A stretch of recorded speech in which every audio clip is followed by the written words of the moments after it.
That's the one treatment. Oh, okay.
Good morning, ladies and gentlemen. Welcome to the ADRi's special webinar on Rethinking Philippine National Security Strategy towards a stronger maritime defense and security posture.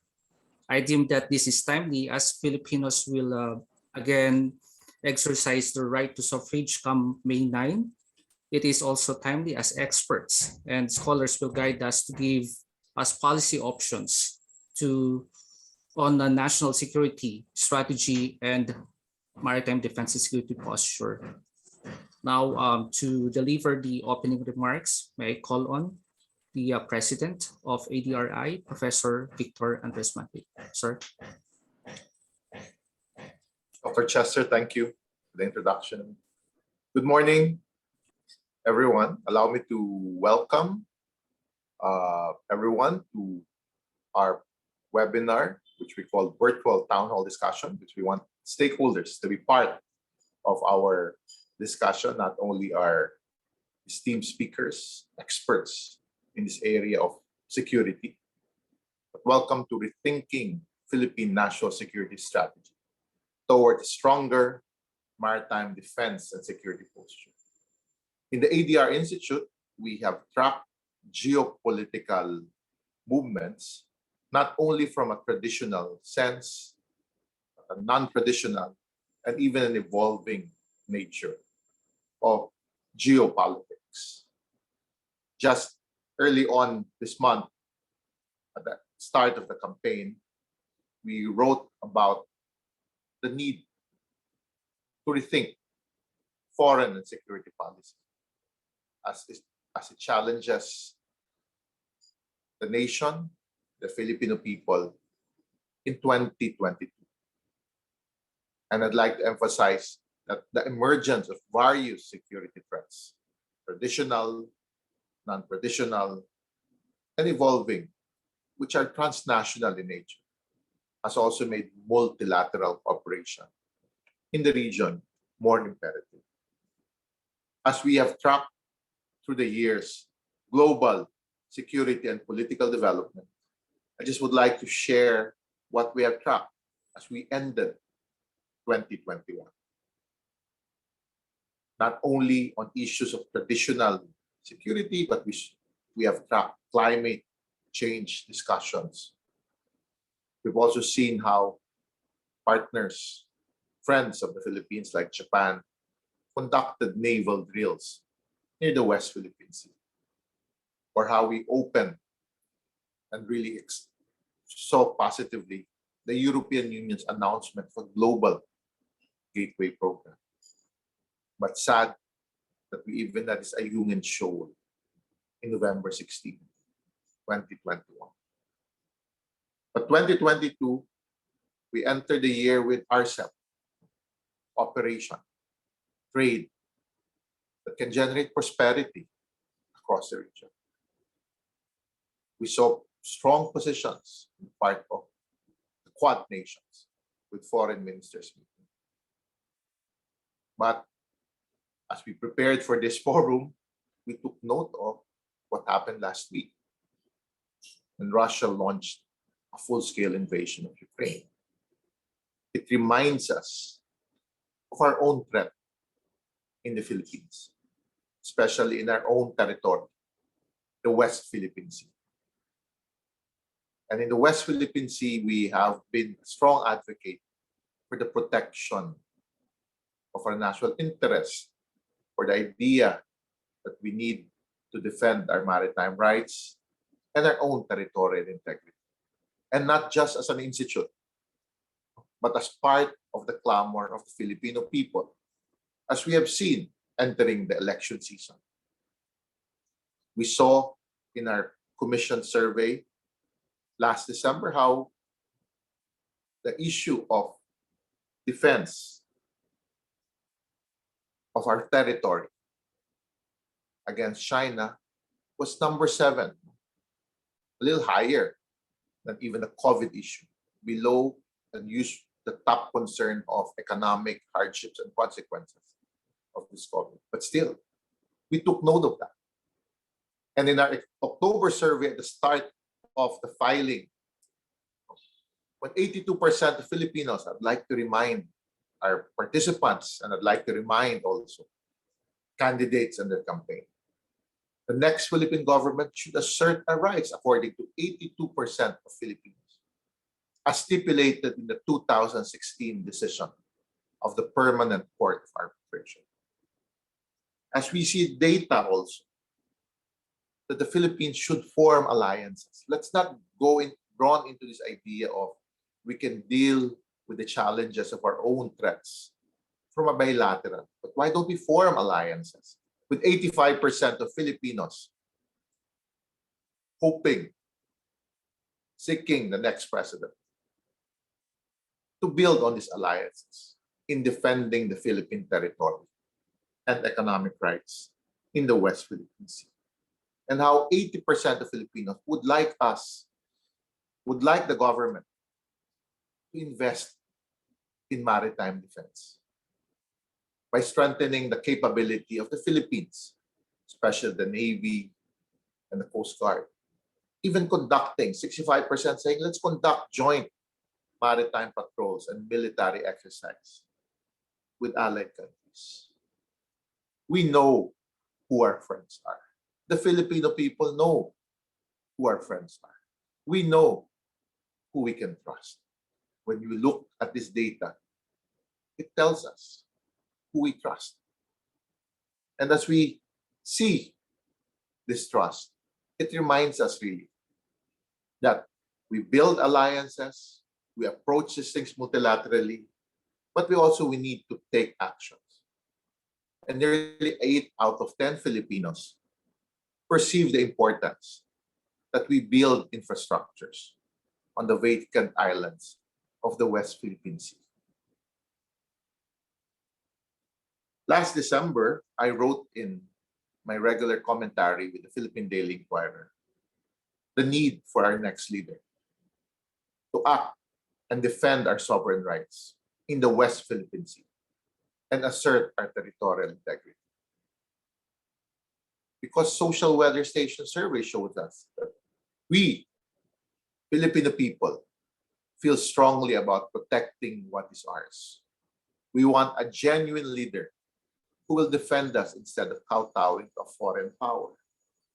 We need to build a stronger and more responsive foreign and security policy with specific policy recommendations coming from scholars of our institute. I simply would like to end with these thoughts that we wrote at the start of the campaign period. That the next set of Filipino leaders, be it at the executive level, president, vice president, members of the Senate, members of the House of Representatives, must have a clear and strategic policy direction, especially on the issues of the West Philippine Sea and on our neighbors' aggressive behavior and expansionist agenda.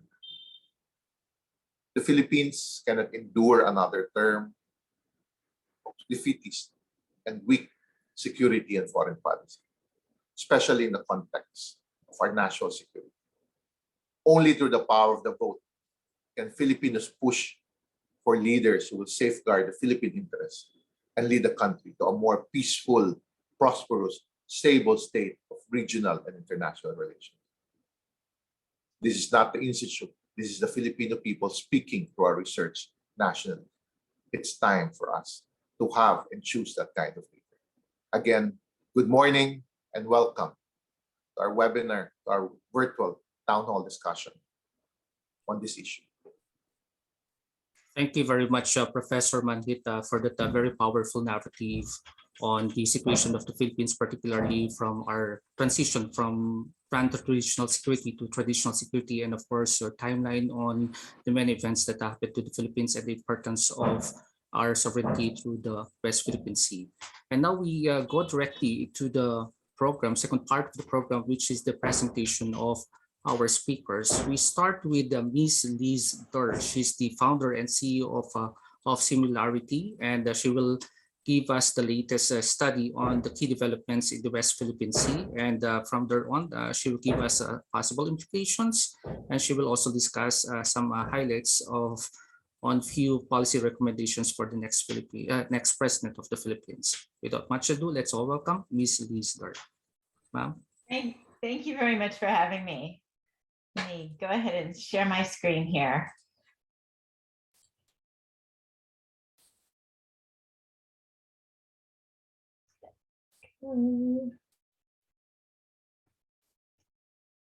It's good to be back. It's good to be talking about the West Philippine Sea again. Can you all see my screen? Yes, go ahead, please. All right. So in addition to giving you an update on what's actually happening right now, in alignment with the theme of toward a stronger maritime domain awareness in the West Philippine Sea, I also have some recommendations. So first, the status. Here are 25 months of ship counts from Pagasa Reef. And you'll notice that it's escalating. And in fact, there were 78 ships there on November 24th in 2021. It's gone back down towards the new year here, but this is unprecedented in the last 2 years, these counts that are way up over 50. So that's not encouraging. This is still a big problem. Here's a little bit about what it looks like. This is the Sentinel-2 image. Here's a high resolution image. And now we're zooming in on that high resolution image to see what those actual ships look like. Those are Chinese maritime militia ships based on their configuration and size. Now, Julian Felipe Reef was very exciting back in March of 2021. And it is continuing to be exciting. In fact, there were 117 ships there in December, just a couple of months ago. And the upshot of all of this is that they haven't stopped. There's hundreds of Chinese maritime militia in the West Philippine Sea. Here's a quick look at Julian Felipe Reef, February 17th, so 10 days ago. There were 68 ships right there in Julian Felipe Reef and 39 in the rest of the Union Banks. And we'll just zoom in on this one a little also. There we go. So you can see in this one section here, it's 13 ships, and I kind of blew it up so you can actually count all 13 of them. So here it doesn't necessarily look like a lot, but this is 68 ships. And there it is with the high resolution. So it's hard to know what's going on in the West Philippine Sea. There's a number of challenges. The first one is that sending people out on ships and planes to monitor the activity is expensive. You only get to see what the person on that plane or the person on that ship sees, and it's dangerous. Also, tropical cloud cover frequently makes optical satellite imagery useless. You can't see through the clouds with the optical satellite imagery, and there are a lot of clouds. And finally, another typical way of monitoring what's going on is AIS. It's an automated information system that the ships broadcast saying this is who I am and this is where I am. So the Chinese maritime militia broadcast very low power AIS. So the only way to really see them is if they're near ports where there's transceivers to pick that up. And there aren't any of those in the West Philippine Sea. So just a little bit of an iteration here. This is talking about why it is so difficult to understand what's going on there and to have maritime domain awareness. Surveillance, it's a big problem. If we were going to send out a vessel, these patrol vessels cost $77 million each. I mean, that's that's staggering. And even that wouldn't be enough. The AFP admitted that if they sent out 5 more Navy vessels to patrol the West Philippine Sea, it still wouldn't be enough.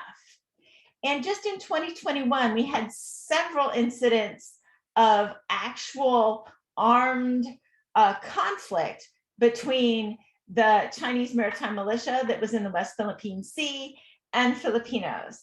It's expensive and it's dangerous. Visibility is a problem. Here is an image from the Sentinel-2 European Space Agency. And on the left, you can see the little blue dots, which are Union banks. They're a little hard to see, but this is actually a pretty good image. But the image on the right is a more typical image where you can't really see anything because of the clouds.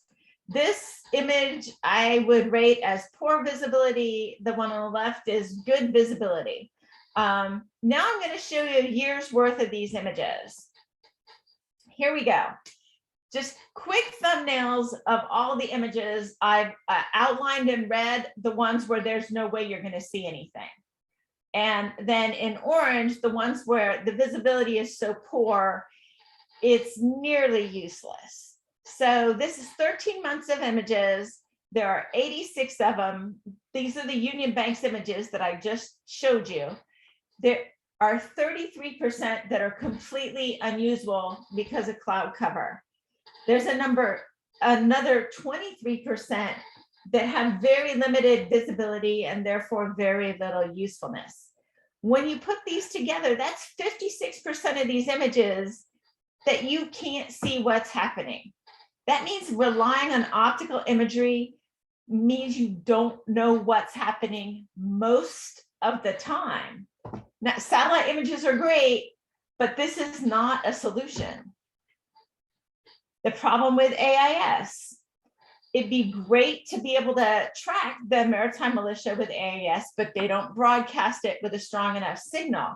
So in order to actually see them, what you need to do is use synthetic aperture radar that can see through clouds and inclement weather, storms, whatever, and find these lumps, because it's radar, so it finds shapes of ships on the ocean and the sea. Then we line that up in this middle picture with the AIS paths for ships that are broadcasting their AIS, so we know, okay, this is a ship and this is its call sign and that sort of thing. Finally, we've got ones where we detected a ship, but there is no AIS signal.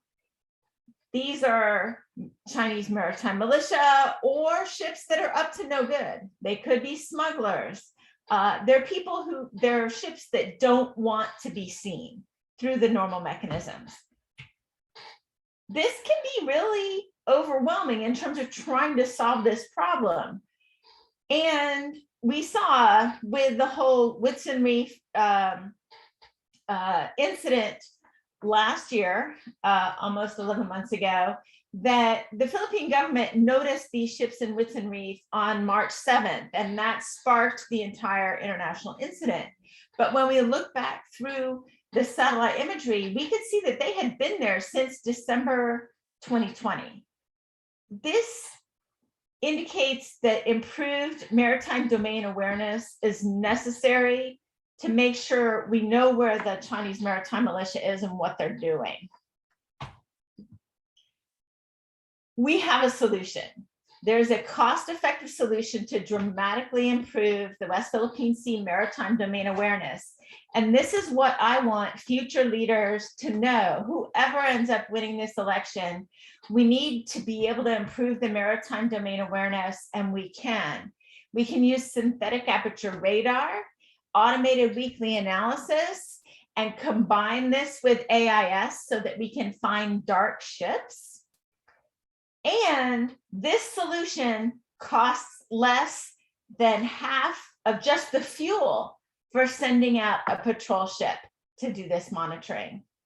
It's a viable solution. It works. It addresses all the problems, and it's affordable. So this is what I would strongly advocate for to improve the domain awareness. And the goal isn't necessarily to have video of somebody, doing something terrible in the West Philippine Sea. It's to know weeks and months before that happens that they're coming, so you can be ready. It's all about being able to see the bigger picture, everything that's going on, and being prepared for when it comes close to you, so that you've got an eye about what's coming and can respond appropriately. Thank you very much. Thank you very much, Liz, for that evidence-based narrative and presentation of yours. And we really learned a lot from your presentation. And I know there are questions ready posted for you. We'll entertain that after all the speakers will deliver their presentations. Now we proceed to the second speaker. And our next speaker is, of course, Dr. Renato De Castro, and he is a trustee and a program convener of the Stratbase ADRi and professor of International Studies Department from the De La Salle University. And he will share with us his assessment of the Duterte administration's foreign policy decisions and his policy recommendations for the next administration. And before that, we would like to recognize the presence of Ambassador Albert Del Rosario. So let's give the floor now to Dr. Renato De Castro, sir. Good morning, ladies and gentlemen. Before I start, let me express my utmost appreciation to the organizer, my good friend, and of course, my boss in the ADR Institute, Professor Dindo Manhid. And of course, it's a great honor and pleasure for me to be with my colleagues in the study of international relations and international studies. Of course, I'm referring to Chester, to Richard, and to Charmaine. So my presentation for today would focus on in a way, my advocacy for the next administration to come out with a national security strategy for the next 6 years, and that this national security strategy should be based on what I call a case for a limited balancing strategy. The recent attack by Russia, unprovoked attack and invasion by Russia of Ukraine, emphasizes now the importance of what we call traditional or geostrategic challenge. And of course, this also calls for the need for any country in the next, in this, what I would call a challenging and very interesting 21st century, to come out with a national security strategy that should, of course, incorporate a grand strategy. Let me just breeze through. Of course, since the beginning of the second decade of the 21st century, there's a recognition that China's maritime expansion in the South China Sea has presented itself as the quintessential security challenge for the Philippines. I'll just breeze through this. You have, of course, China's aggressive pursuit of its territorial claim in the South China Sea. That, of course, began in March 2010 when China declared that the South China Sea is one of its core interests, indicating, of course, that China would use force to defend these 3 core interests that, of course, is made up of, number 1, Taiwan, number 2, Tibet, and of course, the third one is the South China Sea. China has consolidated its claim by, of course, using what we call gray and white house, and of course, pursuing coercive diplomacy against other claimant states, specifically, of course, directed against, number 1, Vietnam, and also a large degree, the Philippines. So the late President Benigno Aquino, although he never came out with a national security strategy, implemented a strategy of what we considered as balancing, or of course, challenging China's expansion. Of course, everyone knows that President Rodrigo Duterte unraveled his policy of balancing or challenging China. Instead, of course, he adopted a policy that I have characterized as appeasement, marked by his efforts to distance the Philippines from a long-standing treaty ally, and of course, gravitate closer to China. And of course, this is the core element of the Duterte administration appeasement policy, is of course agreeing to manage the dispute according to Chinese terms, bilateral negotiations, setting aside the ruling, the arbitral ruling, and of course, playing with the idea of a joint development. Fortunately for the Filipino people, the defense and military foreign affairs establishment have questioned President Duterte's effort for a grand strategy aimed at appeasing China, and in turn, although it's not a coordinated effort, and this is something I'll be discussing later, pushing what I would call the bureaucratic pressure for a strategy, grand strategy aimed at constraining China, leading, of course, so this administration at this point in time to slowly move away from a policy of appeasement to a policy of limited hard balancing, and which is something I'll be discussing. Of course, at this point in time, with the changes going on, the Philippines is in a crossroad on whether it will continue to pursue its policy of appeasement and, of course, adopt a policy of limited balancing. This presentation examines the prospect, of course, of could limited hard balancing be the grand strategy for the next administration. I'll just breeze through the notion of why the next administration should consider a grand strategy in general, and of course, a limited hard balancing strategy in particular.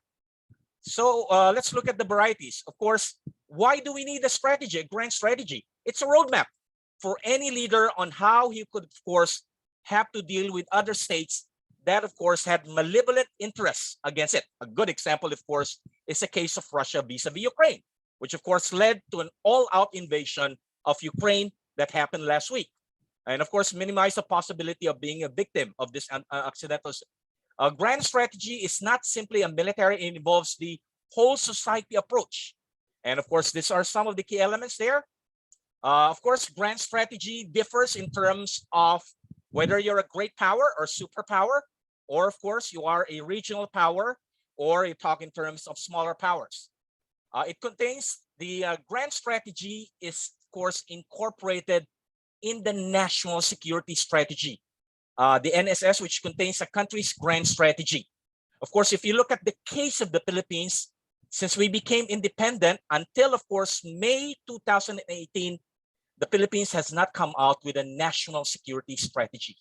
It is the Duterte administration that is the first administration since, of course, we became independent in 1946 to come out with a national security strategy, which in a degree contains a national, a grand strategy. Of course, the key challenge is how we deal with an emerging power. I'll just breeze through this. Number one, of course, is balancing. You go all out in preventing the great power from undermining your interests. Of course, what has been adopted recently is a policy of appeasement, efforts to buy out, offer concession, and the appeasement, of course, is also dangerous because appeasing an emergent aggressive power determined to offer effective significant will likely stimulate. So, of course, this is the lesson of appeasement, based, of course, on what happened during the Munich appeasement of 1938. Appeasing an emerging power would only embolden it to, of course, continue its policy of expansion and aggression. Middle powers could also pursue limited hard balancing, which I will be discussing later. Relies on limited arms buildup, semi-formal alliance as strategic partnership, and of course, sharing of developing resources not for offensive or operational, but purely for defensive purposes. The goal of limited balancing is to constrain the ability of the threatening power to impose its preference.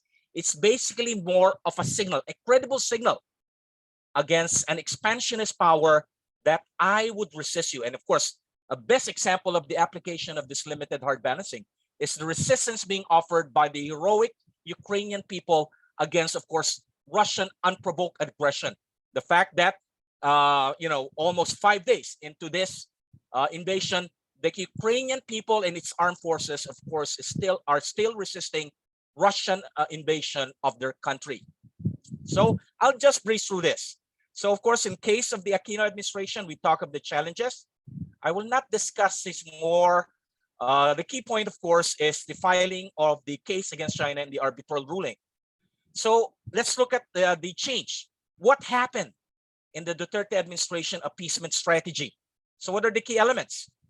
Initial efforts to downgrade the alliance with the US, distancing our country from what we call our traditional friends and allies, seeking improved relations about change the Philippines' hardline policy vis-a-vis Beijing. And of course, the key element of this appeasement policy is setting aside the decision of the arbitral tribunal that came out 1 month after this administration came into power. That's of course on July 12, 2016, and accepted, of course, China's norms, China's procedures for resolving the dispute, shelving the sovereignty issue, discussing the conflict in bilateral forums, and of course, looking at the possibility of joint development. But what led to this dramatic change? You know that by 2018, there's been a noticeable change in the appeasement policy. Of course, this is what happened by 2018. For the first time in our country's history, sitting Philippine president signed the first national security strategy. This indicates, of course, an awareness on the part of this administration that there are a lot of changes going on in the global society. And of course, this is best expressed by the largest country in the world invading the second largest country in Europe. I'm talking about Russia. And if you've been keeping tabs of the recent development, something unthinkable had happened recently, and people still could not really figure it out. President Putin has put Russian nuclear forces on a high level of alert. I'm kind of puzzled by the fact that people are still, what's wrong with this? Well, we have to understand what happened during the Cold War, and this is something we can discuss later. This is an indication that the system is indeed changing. The release of the 2018 NSA coincided, of course, with the shift. What are basically the shift? This, of course, could be partly attributed to the fact that the Philippine military has maintained its wary attitude vis-a-vis, of course, China's expansion in the South China Sea. The AP is one of the most important institutions that has, of course, been very suspicious of President Duterte's pivot to China, and of course, wary of its effort to distance the Philippines from our strategic alliance with the United States. This is, of course, reflected in the opposition of the armed forces of the Philippines and the funding of a number of Philippine infrastructure projects. A very good example here, of course, is in Cavite, in the Cavite International Airport, and of course, the Philippine Navy's opposition for a major Chinese investment project in Fuga Island. Those are cases. So in a way, the Duterte administration has not actually aligned. It's just a case of appeasement, simply because probably deep inside our leadership, he does not want to put the Philippines in the hand of a more aggressive China. By appeasing and expanding power, of course, we always face this danger. Greater vulnerability based on a false hope that Chinese appetite for further expansion in the South China Sea would, of course, be satisfied or diverted. Of course, what happened last year, when Philippine Navy supply ship to Ayungin Shoal was stopped by a Chinese Coast Guard, was of course an eye-opener for this administration. So what are basically the policies of this administration that indicates that appeasement is slowly giving way to limited hard balancing? Continued funding of the armed forces, the military AFP program to develop the country's territorial defense capability, downgrading the Philippine security relations with the US, but keeping the alliance intact. And of course, this is shown by President Duterte's decision in July 2021 to withdraw the abrogation process for the visiting force agreement. And of course, Philippines maintaining a security partnership, very vibrant security partnership with Japan and Australia. And of course, as we're discussing this, you already have the largest Philippine Coast Guard vessel made and of course donated by Japan for the Philippines to increase its maritime capabilities. Now I'll focus on this. what do we basically mean by the case of a limited hard balancing? The current strategy of limited hard balancing towards China stems from the current administration realization that appeasement requires the weaker party, the Philippines, to put its strategic stakes at the hands of a more powerful state, China, which is of course harboring hostile intention of maritime expansion. Whether we appease China or not challenge China, China would pursue its goal of maritime expansion. This is how great powers behave. You know, the same way as Russia is behaving vis-a-vis Ukraine, of course, in Eastern Europe. A policy of limited hard balancing means that we have to accept that China is a major economic and military power in the region, and that the Philippines must maintain a healthy economic and diplomatic relations. China is in our neighborhood. China is powerful. We have to maintain those diplomatic relations. But at the same time, we must also seek to mitigate any adverse externality of these geopolitical realities. Assertiveness, coercive behavior, territorial expansion, by developing not a military capability that could be on par with China. We cannot simply afford it. What I call developing credible military capabilities. A military capability that will signal to China that we were willing to defend what we have, and more importantly, a signal to our allies and security partners that we would resist China whether you offer assistance or not. And of course, harnessing countervailing coalition of other major powers that might, of course, have interests in constraining Chinese policy. Of course, this involves effective coordination of both military efforts. And of course, the policy, of course, was a result of defense, military, foreign affairs establishment questioning President Duterte's appeasement policy. And of course, this administration belated realization that impromptu strategy aimed at is, of course, constraining China. So this is basically my conclusion. The key challenge for the 17th Philippine president is to transform the current administration unplanned makeshift strategy of limited balancing, which was a result of the realization that an appeasement policy is dangerous, to a well-thought, comprehensive, and formal national security strategy that will guide the Philippines in the next 6 years. So this would, of course, entail, number one, immediate formulation by the National Security Council of a national security strategy based on the arbitral ruling. What do we mean by this? 3 points. Number one, we have to shift the attention of our armed forces away from internal security to maritime security.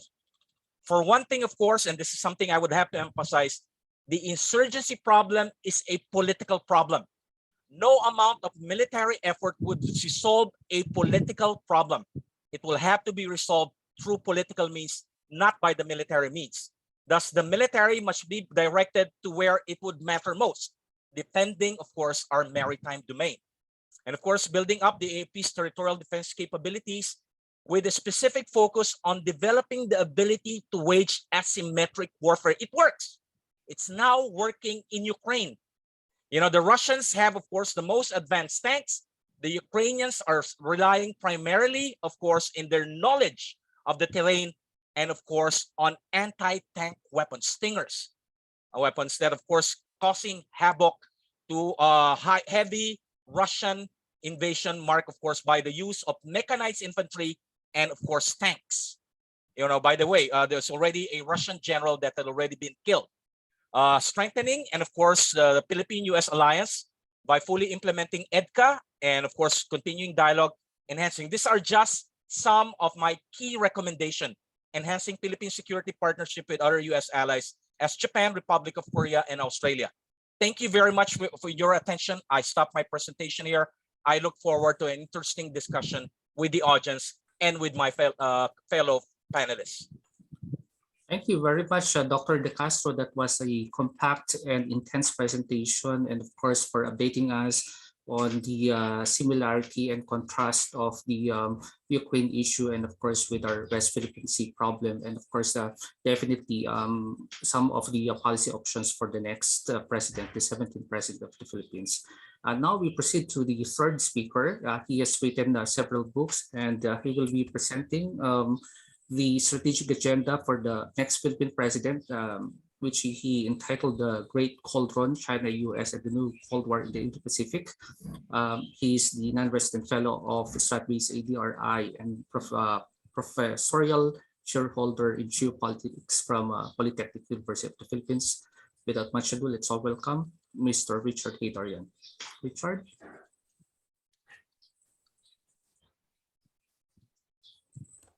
Yes, good morning to everyone. I hope you're hearing me. Thank you very much, Dr. Cabalso, for that kind introduction. It's a pleasure to be among friends.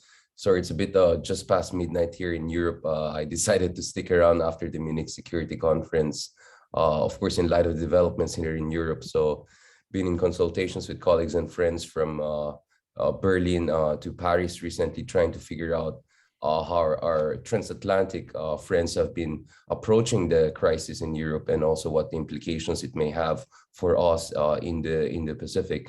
So I hope I'm still, how should I put it, energetic and coherent enough in the next 5 to 10 minutes to just give an overview of my take on how the Philippines should navigate this, what you can call post-Cold War order that we're facing. I think there's a consensus right now among experts that essentially the 30 years of post-Cold War relative peace and stability, especially for the Western world, is now effectively over, and that has dire consequences for other parts of the world, especially us in Asia. Let me just give a quick PowerPoint presentation. I hope this shows it. Yeah, just to go through the key points I want to raise today and our policy recommendations. So, I mean, on the ashes of the Soviet Empire, some of the greatest minds tried to lay down their view of what's going to come next. Of course, one of the most famous ones was by Charles Krauthammer, who argued that we have entered essentially the unipolar moment of American comprehensive full spectrum dominance. And that has been a case for quite some time, especially up until the mid-2000s, or some would even say the global financial crisis.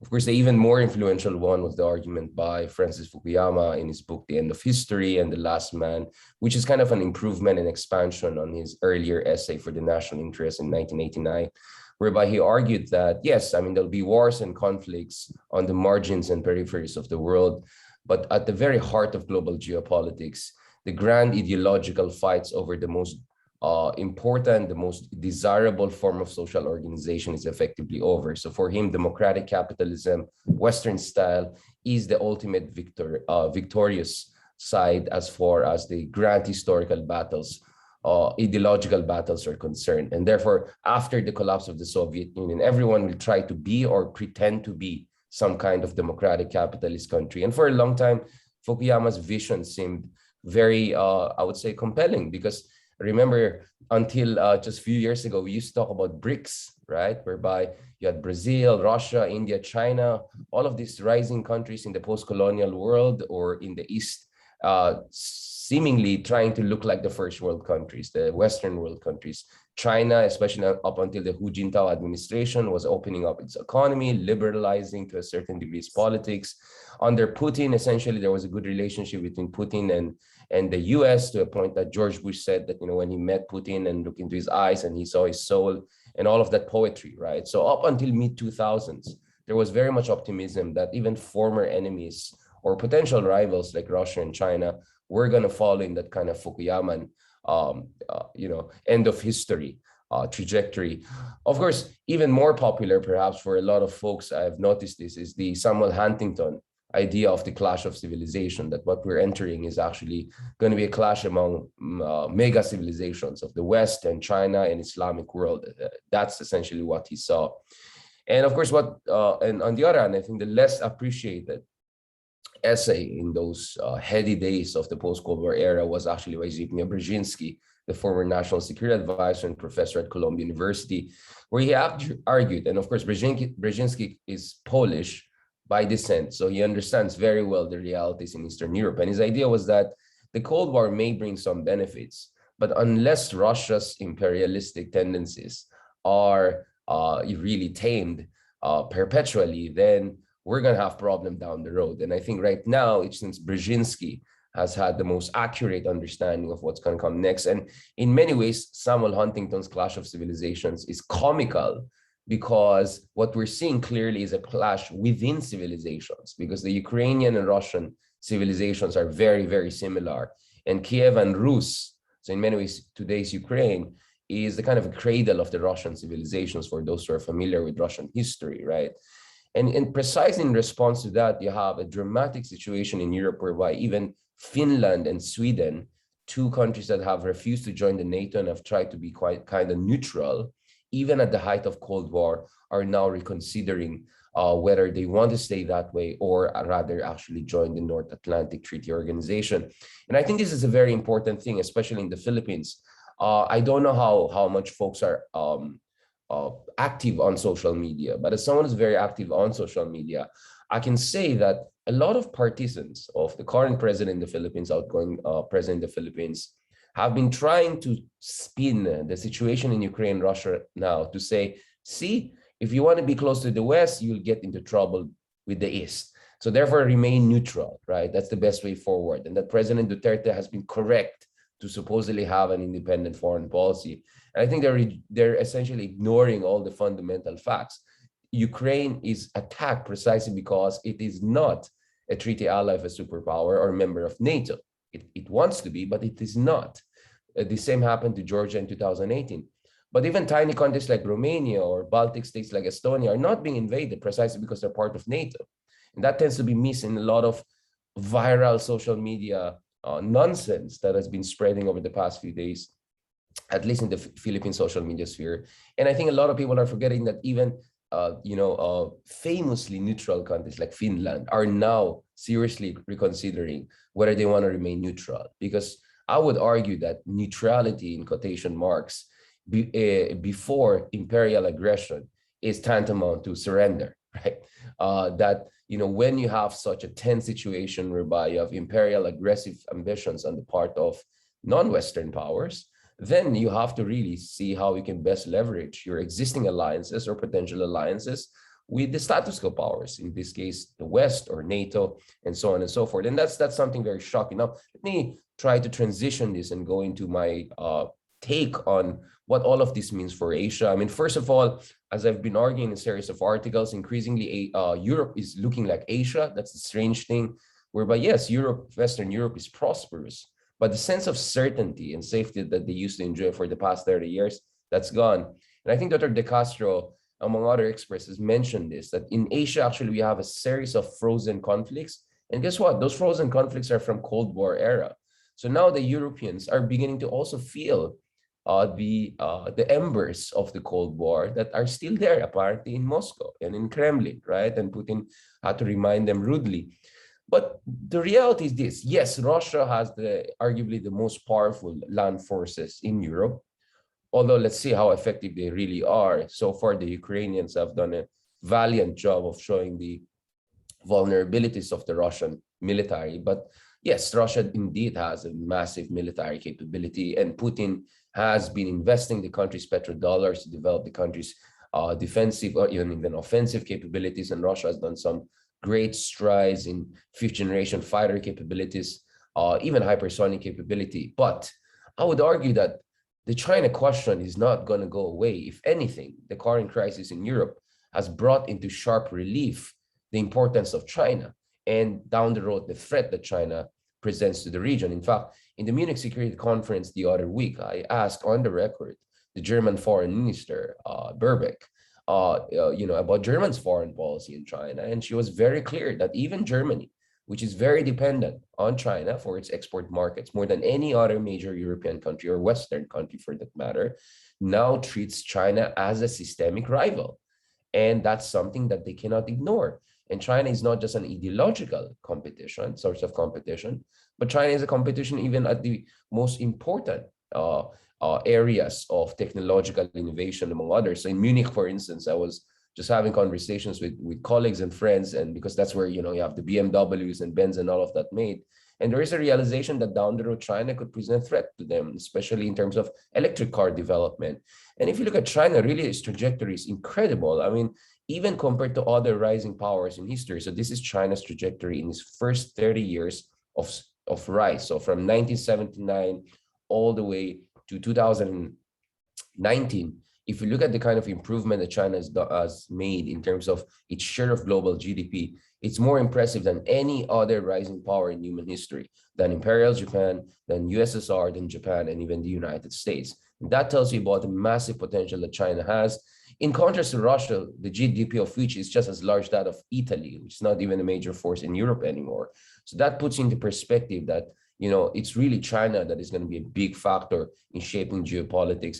We also can see that, for instance, if you look at the share of total regional trade, as Russia has become less and less important in terms of its economic footprint in Europe, for instance, and as Germany's economy has become more and more dominant there, in Asia, the picture has been completely different. I look at, for instance, the share of China's regional trade in East Asia compared to Japan, and it has been essentially crossing each other, and how impressive that has been. Now, there has been a lot of discussion also about China's defense spending, that, oh my goodness, if you look at the US, they're spending more than all other 10 other countries combined. But a lot of people make a mistake of not properly actually measuring China's defense spending. A lot of China's military spending is, by the way, secret. So the numbers are definitely deflated. The number two thing we have to keep in mind is that a lot of Chinese defense spending is actually domestic production or domestic copies of what kind of blueprint they stole, I don't know, from Russians or from Americans, among others. So the more accurate economic way of measuring is that it is not nominal, but rather it has to be adjusted for purchasing power parity, PPP terms. And when you do that, China's defense spending is actually inching closer, if not already surpassed, $600 billion, which is significantly higher than all other Asian countries, almost combined. You know, all other rivals, if you put the spending of India, of Japan, Korea, even ASEAN 5 or 6 even for that matter, and Australia together, still the China may have more by far defense spending than all of us. And even compared to Russia, so if you look at Russia, if you use actually PPP terms, Russia's defense spending is very, very minimal compared to China and the United States. The two are a totally different field. But one thing people forget is that the US is a global power. So its spending is across multiple strategic theaters, including Africa, including Latin America, right? Not to mention, of course, Western Europe, Eastern Europe, here in Asia. But China is still predominantly a regional superpower, so it can concentrate a lot of its defense spending actually here in Southeast Asia and East Asia.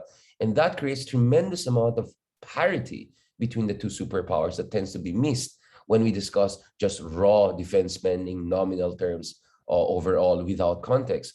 And one of the other things that we have to keep in mind is this. Yes, by conventional measurement, China is actually ahead. I'm sorry, US is still ahead of China in terms of military capabilities, at least by a generation, if you look at certain indicators. But the big caveat here is that China has been engaging in what one American general called Sputnik moment kind of innovations, right? We clearly see that in the development of hypersonic missile capability, not to mention quantum communications, artificial intelligence, and now they have even first two-engine fifth-generation fighters. They may not be there yet in terms of quality when it comes to America, but in certain areas, actually, China has been beating the West. So for instance, Kai-Fu Lee, the guy who developed Siri, for instance, for Apple, he had I think 8 or 9 dimensions of artificial intelligence, and he identifies, I think, 3 or 4 whereby China is already beating the West, including in facial recognition. And one reason is China doesn't have any privacy, so they can just get all the data they want, and that algorithmically helps them to actually leap ahead of the West, where there are more privacy rights, among other things. And great historians like Yuval Harari, for instance, have argued that the 21st century may benefit authoritarian superpowers because algorithmic technologies actually favor just data collection. And that's where China actually can make certain strides even ahead of the West. So in short, if you look at it by every major indicator, China is still the predominant challenge to the existing order in Asia. And some would even say the rules-based order in Asia. And there's a fear that, of course, China will use the opportunity right now, or the precedent set in Ukraine by Russia, to actually make a move also here in Asia, particularly when it comes to Taiwan. And that's a very worrying thing. So far, in fairness to China, they have not been squarely behind Russia. They have instead tried to square the circle. by being a friend of Russia, but also not fully supporting Russia and emphasizing territorial integrity. And as Wang Yi said in the Munich Secretary Conference the other week, that includes even Ukraine. Ukraine is not an exception. But down the road, there are going to be issues. Now, for the Philippines, let me quickly go through this. The reality for the Philippines is that, well, we're not Ukraine. We're not a neutral country, whether we want it or not. We are a US treaty ally. Let's just not forget about that. Now, if you look at the Philippines, it has to take into consideration that the United States has already launched a kind of a constrainment strategy. No one can contain China because they're just too powerful. And I think it's very hard to sanction China in the ways that Russia is being sanctioned, because Russia is relatively marginal to global economy in ways that China is not. So good luck with, I don't know, like cutting off China from SWIFT, money transfer banking systems. China is just so much more important to global economy than Russia will ever be. So the best strategy for the West is really constraining, right, the worst instincts of China through deployment of diplomatic, strategic, military, and economic means, combining them to pressure China to reconsider some of its most aggressive intentions. Now, in the case of the Philippines, let's not forget, we're not only a US treaty ally, we have status of forces agreement with the Australians, and we have very high levels and nudge below treaty alliance of relationship, defense cooperation with countries like Japan. Not to mention, we're also developing a relationship with new rising powers, including India.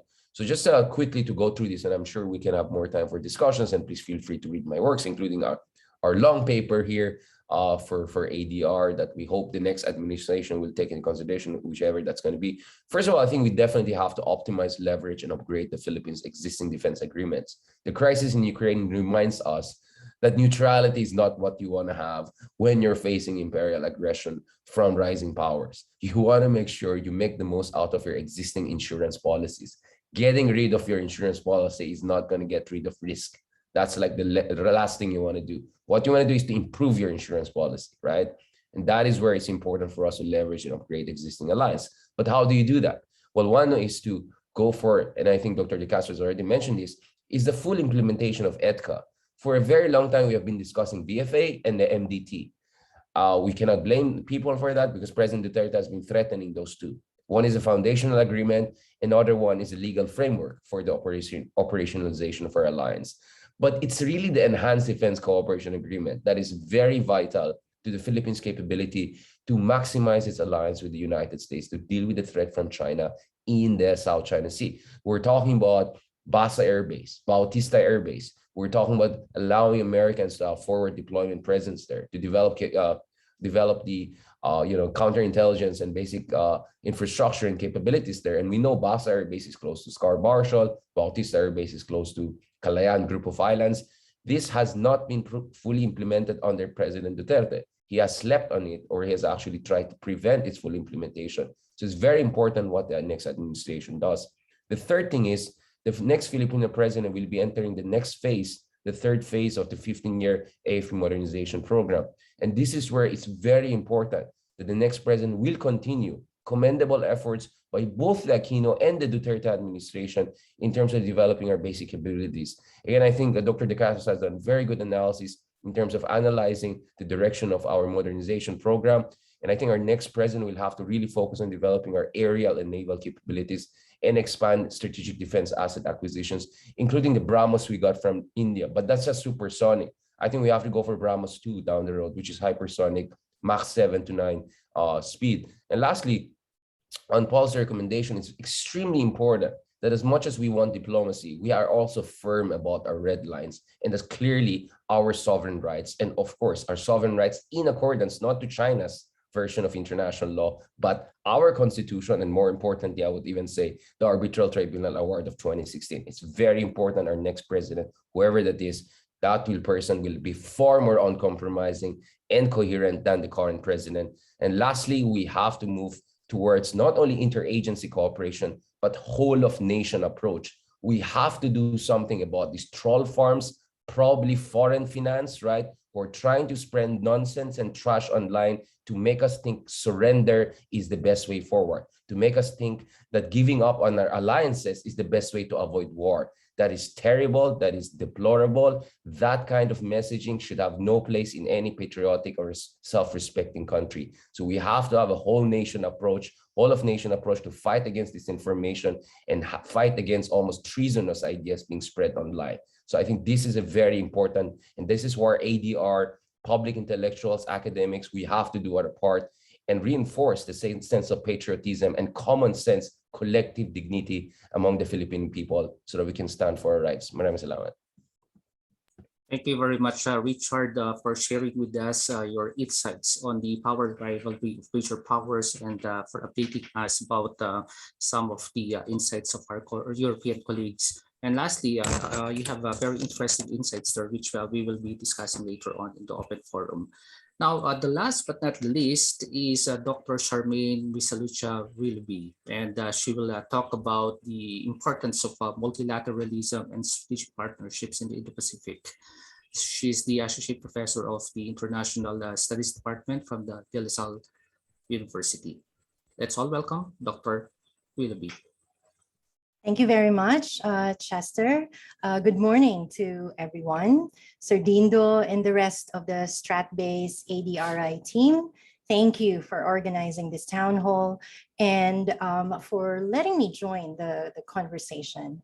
I've really learned a lot from this engagement, particularly the excellent insights from my distinguished co-panelists today. Let me jump right in and say, what an interesting last couple of days we've had. The escalation of tensions and military action in Ukraine are very concerning indeed.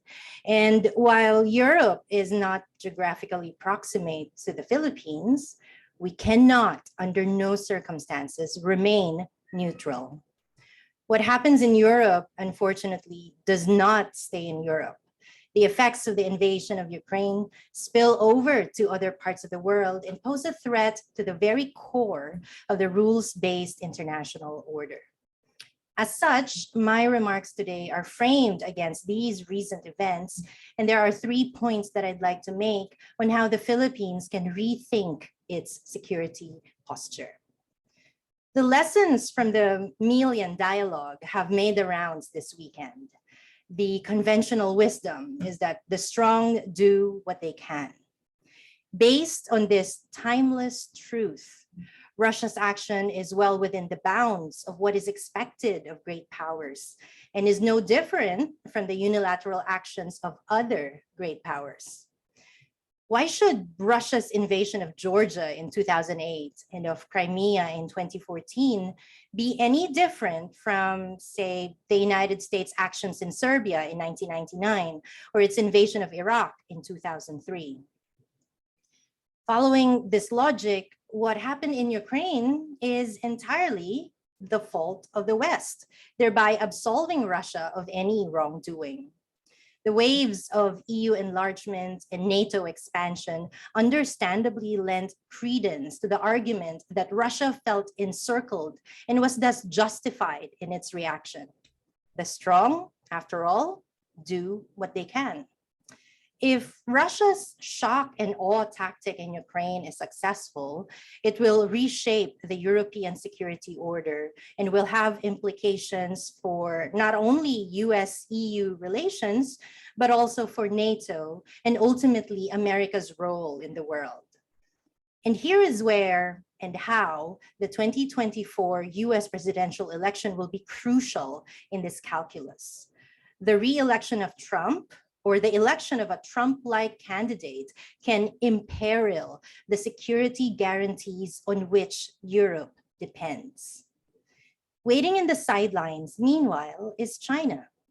While Beijing supports Russia's casting the blame on NATO expansion with the US egging things along, the actual invasion has actually made China's position rather complicated. On one hand, of course, is the hope that Russia will one day support China's territorial aspirations.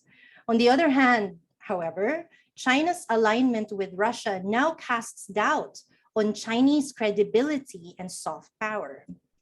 Instead of reaping the benefits of the Belt and Road Initiative and widening its reach, China's support of Russia invites rivals to balance against it, thereby warding off potential partners. In this regard, my first point today is that if the strong indeed do what they can, to what extent can and should they get away with making a playground of the international arena?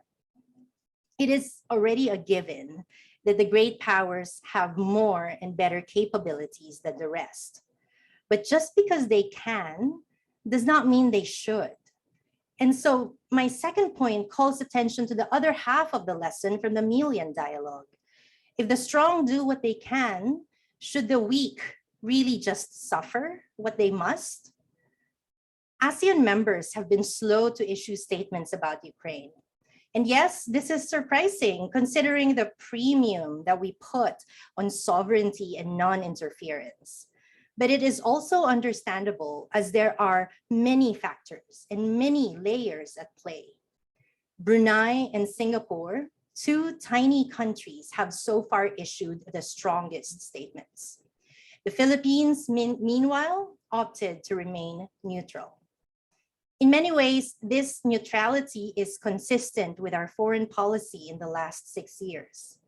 Our independent foreign policy has translated to a pivot to China, which unfortunately has been detrimental in terms of our claims in the South China Sea, in investments, in infrastructure, and in our pandemic response.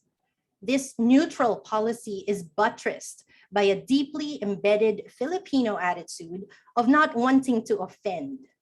We set aside the 2016 arbitral award because we don't want to offend China and aggravate it further.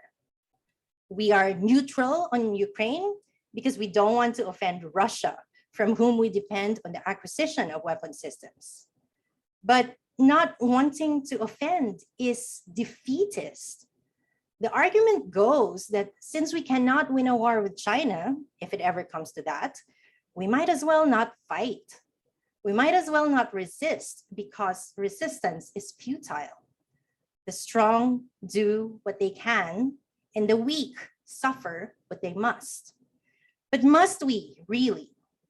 The Philippines is a prime example of a weak state standing its ground and refusing to suffer. It took 300 years, but we did wage a revolution against Spain. It cost many lives, but we didn't go down without a fight when Japan laid siege on Manila in the Second World War. In the early 1990s, we asserted our independence and pushed for the closure of the US bases in Clark and Subic. In fact, just with our relationship with the United States alone, we have demonstrated time and again how we can negotiate our position. We never just sit down and take it. If anything, we do it, but on our own terms. Hence, the second point that I'm making today is that while Thucydides' observation about the strong and the weak has merit, it is also nuanced. The strong do what they can, sure, but the weak call them to task, take them to account. And this is made possible by, this is my third point, multilateral arrangements.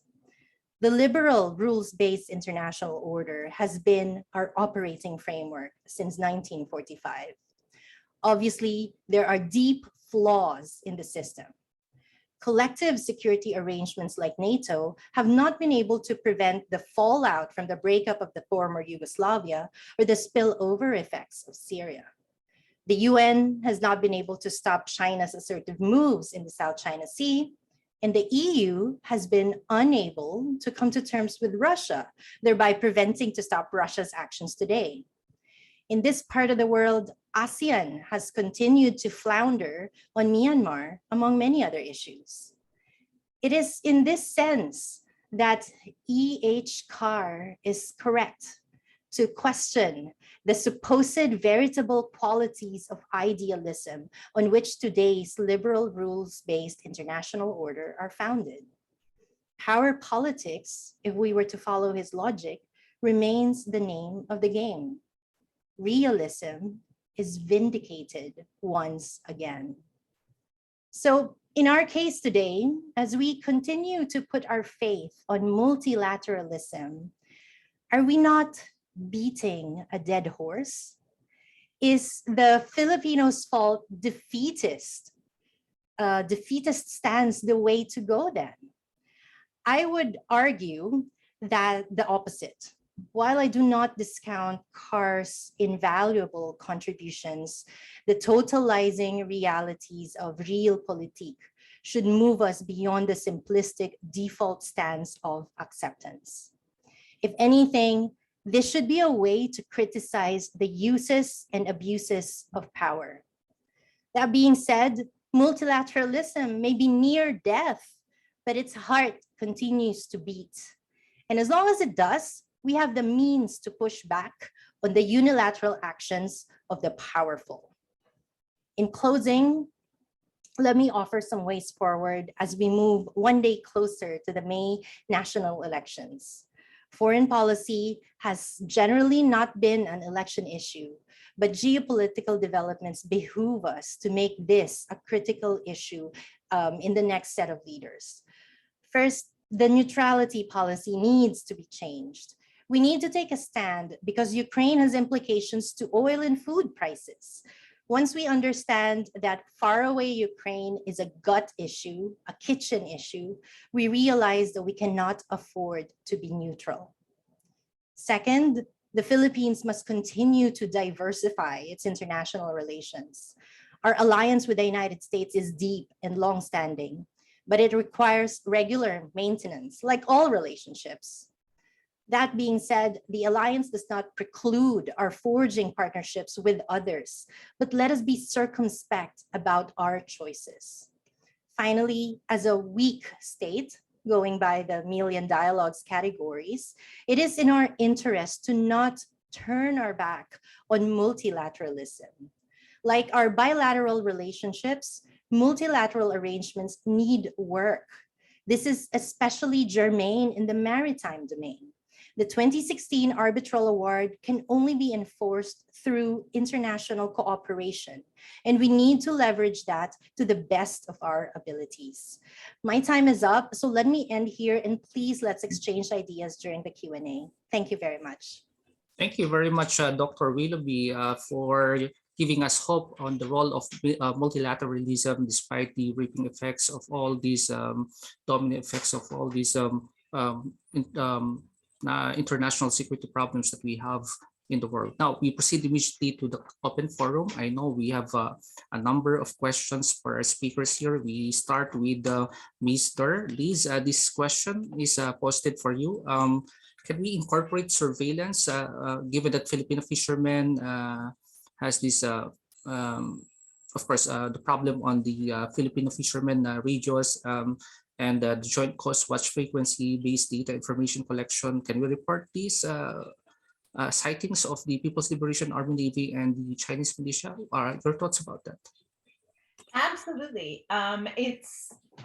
We need lots of different types of intelligence, and this firsthand pictures of the maritime militia and the things that the fishermen are seeing is super valuable.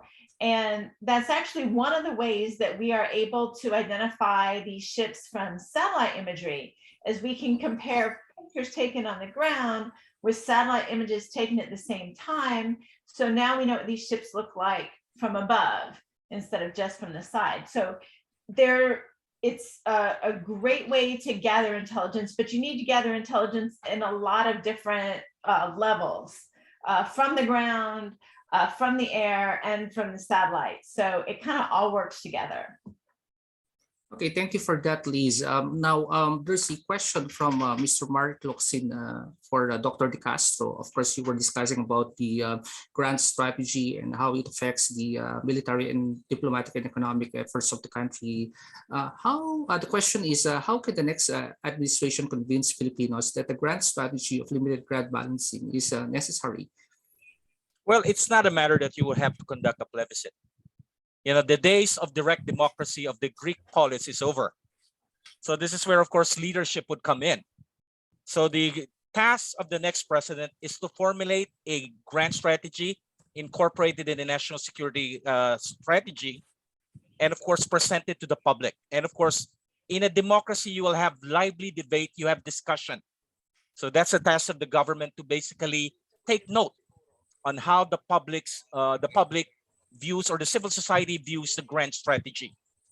So that's where leadership would come in. You cannot simply, going back to the days of the Athenians, or we're talking about the Greeks. Dr. Miselucha talked about the Peloponnesian War. So those days wherein, of course, you will ask for the people in a polis, and ask them to vote whether they would support is of course passe. We're now in the period and era of modern nation states, with of course the information revolution, when of course political institutions. So that is the task of the next president, to present a grand strategy to the people, and of course subject that grand strategy to a lively debate and discussion. And of course there's a need to amend or revise that grand strategy, then that next administration has 6 years to do so.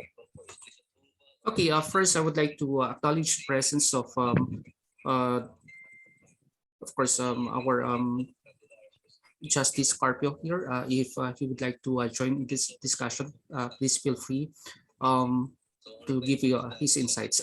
First, a question to Richard about the how President Duterte echoes the same inconsistencies that you mentioned about the foreign and defensive policies. Now that, of course, some of our presidential candidates are echoing the same sentiments and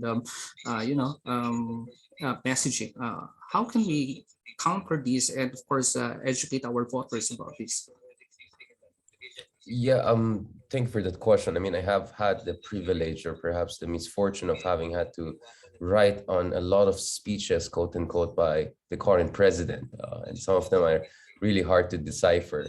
And a lot of that comes all the way back to even 2016 elections, the kind of speeches he was giving even to CCTV or CGTN in China. So I try to watch all of them and make sense out of what President Duterte has been saying. Let me just give 3 points on that. I mean, first of all, to be fair, I think the Philippines, like many other similarly positioned country, including Southeast Asia, we're going through a very difficult transition, and we're trying to figure out our place in the world and our way to best deal with new tectonic shifts in the regional geopolitical situation.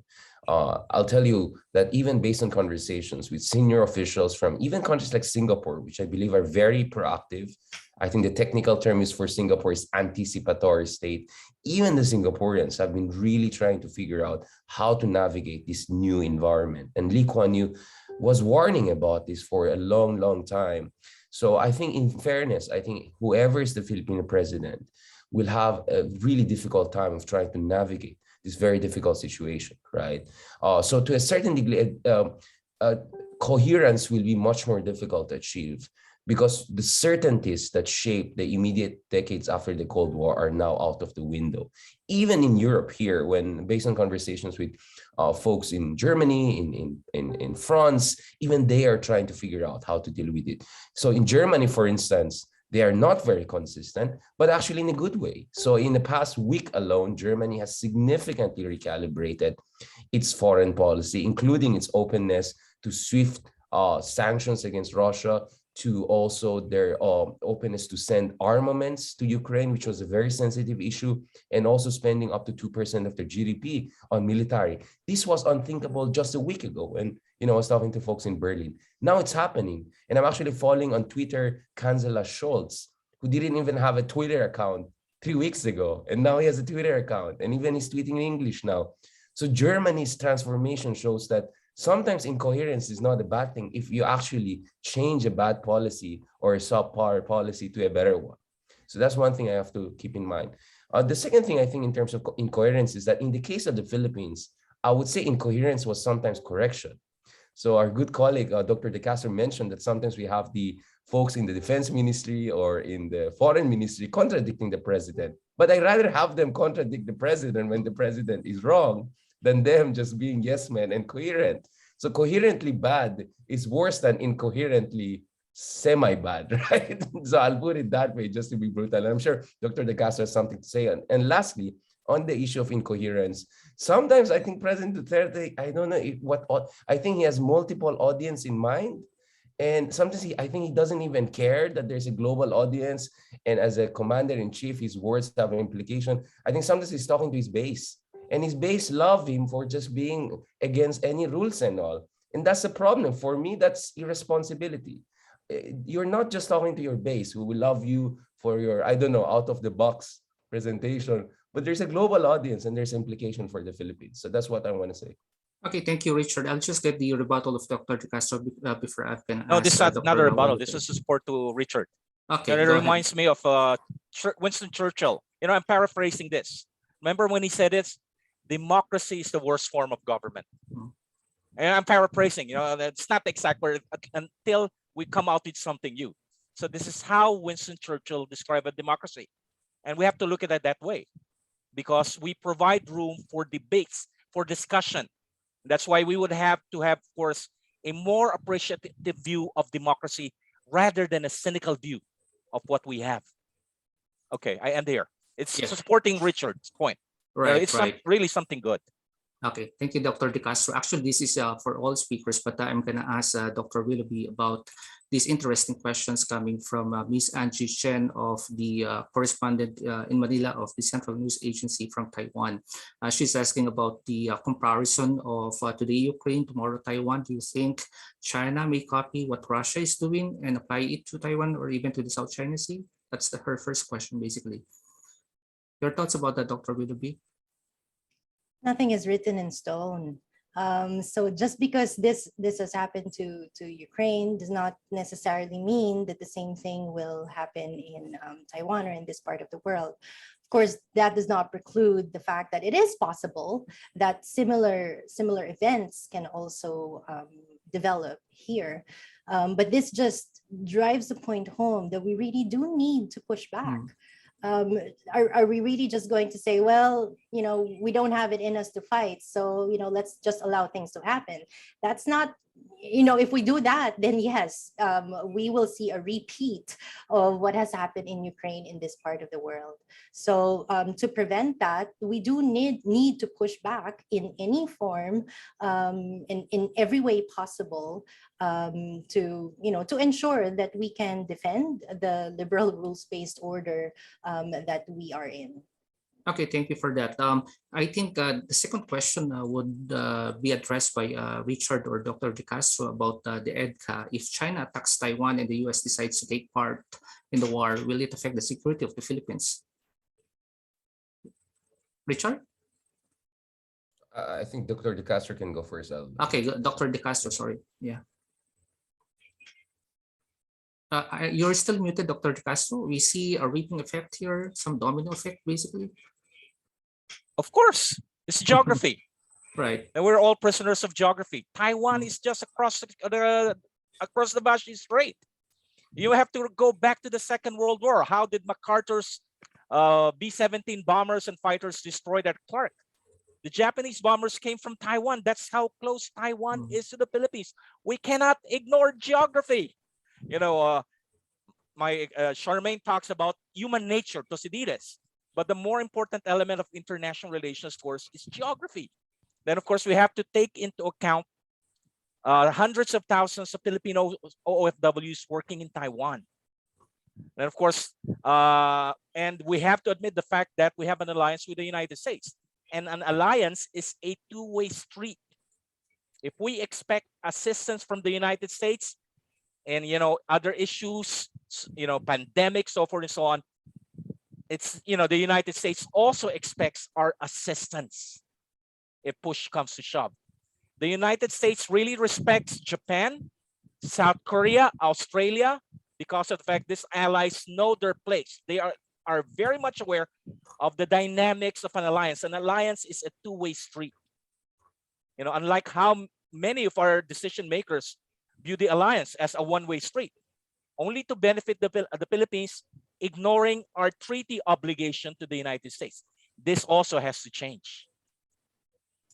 Yeah, you're recognized. The lady first, Richard. Let's give the floor first to Dr. Willoughby and then, of course, you. And then I have a question later on for these, which was asked by Dr. Mendoza. Charmaine, you want to say something about? Yes, just okay, a go quick ahead. one in support of what Dr. De Castro said. This is precise, because we are all prisoners of geography. This is precisely the reason why we cannot afford to remain neutral. We may like to think that we live in a vacuum, that some things will not affect us just because it's far away from us, but the ramifications and the implications of things will be magnified and will be felt in different parts of the world. So we cannot afford to be neutral. Thank you. Thank you for that. Richard, EDCA, you're talking about EDCA earlier, but Yeah. do you think other presidential candidates will embrace this, basically? Yeah, I mean, just going back first to Taiwan, sorry, let me answer that. I mean, I was based in Taiwan as a visiting scholar. I met both President Ma Ying-jeou and President Tsai Ing-wen throughout the time. What I can say is, at the very minimum, just to add on this, is I feel our relationship with Taiwan, Philippine-Taiwan relationship, is a very confused, under-tapped, and misunderstood one. There is really not much of conversation going on between Manila and Taipei, and there's a lot of factors explaining that. But I really hope we learn how to deal with our friends in Taiwan, because after all, we're both very close strategic partners of US. Taiwan is not a treaty ally. They used to be, but they're very close strategic partner of US. The Japanese and the Australians have already made it clear that should there be a conflict in Taiwan, they will be involved in one way or another. And we are also a US treaty ally, even closer to Taiwan than Australians. And yet, I don't think we even know how to deal with it. At the same time, the problem also on the side of Taiwan is their claims in the West Philippine Sea is very similar to China. And of course, if you have read works of people like Bill Hayton, they would tell you that actually the Chinese copied the Kuomintang of Taiwan's 10-dash line. That's why we're in this mess.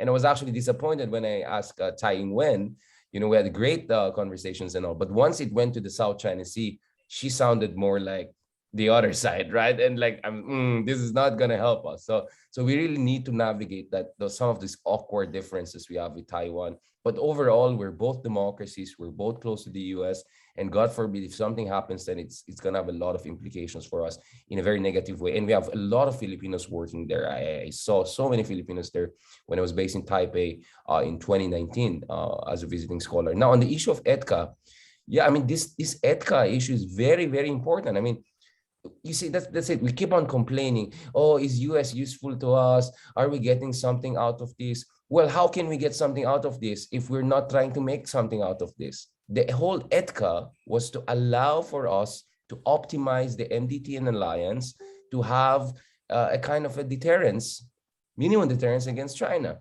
And one way of doing that was those forward deployment presence of Americans, rotational presence in some key bases, including in Basa and Bautista. But that has not happened. And I think the Biden administration has been very quiet. They have not been trying to provoke Duterte. I think Biden didn't even bother to call Duterte or anything, as far as I know, like proper conversation and all, aside from some brilliant comments. But they're really hoping under the next Filipino president, really EDCA will be on the table, because that's really the way for America. Remember, their strategy is integrated deterrence. And what the Philippines can offer, well, we cannot offer the most advanced armed forces, obviously, but we can offer geography, right? So as Dr. De Castro was saying, geography is important. That's one of our assets. But if we don't maximize that asset, then what's the point, right? And for some reason, not many are talking about EDCA. I'm talking about people in the media, for instance, or even the policy world. We are talking about it because we're the geeks on this. But I think EDCA is very, very important. For me, it's the real deal to deal with the South China Sea issue. And I'm afraid that should the current trend stands in the elections, the next president may essentially copy the current president and make sure the EDCA will just be a decoration. And if that happens, then I think the Americans will start questioning what's the purpose of the Philippines. I've seen articles in the US, in DC, saying, the Philippines is almost like a, banana republic. Forget about them. We're not getting anything out of them, and they keep on complaining. That's worrying. That kind of rhetoric is worrying. And here in the Philippines, I hear, oh, Americans are useless. We're not getting anything out of that. That's not a good situation for any alliance. Yeah. Okay. There's an addendum from Dr. De Castro. Just a short point to support, a little bit of challenging, Richard. Well, due justice to President Duterte only appeased China. But you have a candidate, one very important, candidate who's been topping the polls, who adopts basically a defeatist there's a distinction between appeasing and defeatist. So I think the worst is defeatist. We cannot do anything about China. At least President Duterte, with his appeasement policy, still modernized the AFP, still maintains the alliance with the United States, and of course, enhance our security partnerships, especially with Japan. This presidential candidate offers the worst scenario for the Philippine national security. Okay, Except in China, probably even It's a bottomless iced tea, huh? I mean, we Yeah. just thought we got a bad one, and then there could be always a worse one, right? Yeah. Thanks for. I have no contradiction to that. I mean, I'm glad that Dr. De Castro said some of this. Okay. At least he opened the diversification of our national security. Okay, Liz, there's a question about the viability of the SAR. Is it for sale or also for the civil society and the private sector? Yes, yes. SAR has been around. I think it was invented in 1951.